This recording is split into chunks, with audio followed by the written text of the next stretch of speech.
Hello everyone, welcome to this Despicable Maine special. I am Ethan Drake. In today's report, we address some of the known dirty tricks the state of Maine uses to enslave the people. So listen up.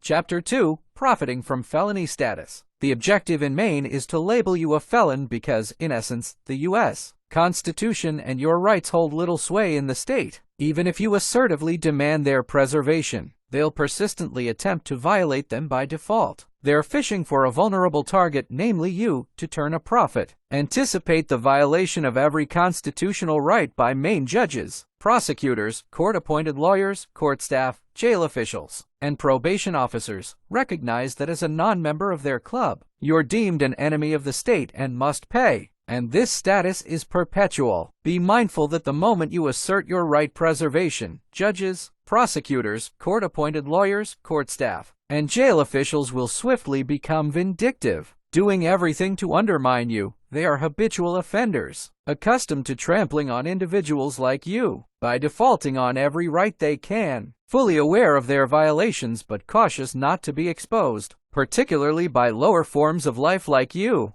Effectively combating this malfeasance involves meticulous documentation, record times, dates, and every detail of what transpired, including statements made, lies told, and the presence of any witnesses. If there's video or audio evidence, note the exact timestamp. You might need to file a Freedom of Information Act request later to obtain evidence of lies or threats. And don't expect assistance from any court-appointed lawyer. If you're in jail awaiting trial, consider waiting until it's over to file complaints. Keeping your intentions discreet, keep silent and document everything, allowing them to deepen their pit of misconduct. Accurate documentation empowers you to file multiple complaints when the time is right. If you announce your intention to file complaints, expect severe retaliation to dissuade you. If they discover you're documenting their misconduct, they may try to confiscate your records in jail. Stay savvy. Their routine misconduct makes them susceptible to multiple valid complaints. The more complaints you file, the harder it becomes for them to fabricate their way out of it. Remember, outsmart them patiently, relish the satisfaction of filing valid,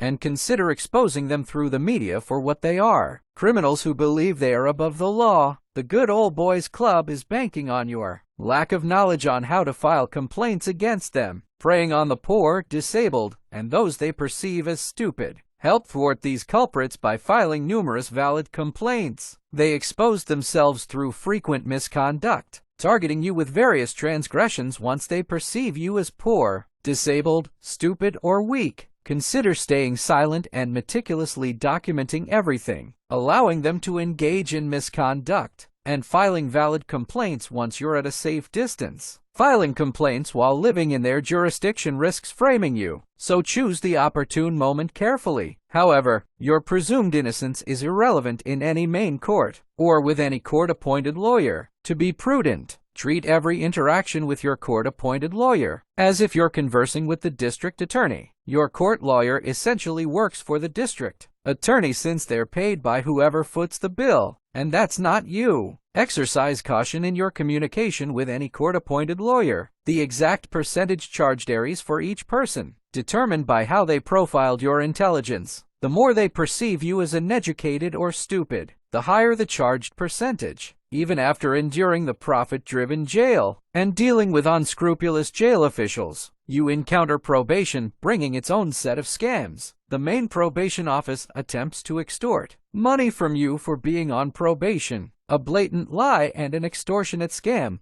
Don't fall for it. Instead, feign compliance initially but refrain from making any payments. Toward the end of the probation period, when threatened, stand your ground, highlighting that the state cannot force an extortion payment for probation. Ignore any further discussions on the matter. Be cautious in your conversations with the probation officer, as their role is to keep you enslaved to the state. Make them believe they're succeeding without actually complying. Remember, during your probation period, you're their convicted state slave, and they are your state's master, a form of modern-day slavery in America. Post-conditioning by the probation officer, you'll continue facing endless fines. In Despicable Maine, the state employs various tactics, like doubling your fines through fabricated programs, all designed to keep you impoverished and consistently paying them, or else they anticipate your inability to pay. They are just waiting for a missed payment to issue an arrest warrant, perpetuating the cycle of misconduct with you as the victim all over again. The state has mastered profiting from keeping non-members of the club destitute and preventing them from leaving. Maine exploits any excuse to elevate a minor traffic violation to a felony conviction, aiming to keep men in the system and ensuring they remain repeat customers for life, trapped in a perpetual struggle for survival day after day until they die. Maine is a state where the people are a commodity or slaves. Living in the state of Maine is theft of your life. You can do better. If you found this despicable video report informative, give it a thumbs up. And don't forget to subscribe for more insights and despicable tactics used by Despicable Maine. I am Ethan Drake. Until next time.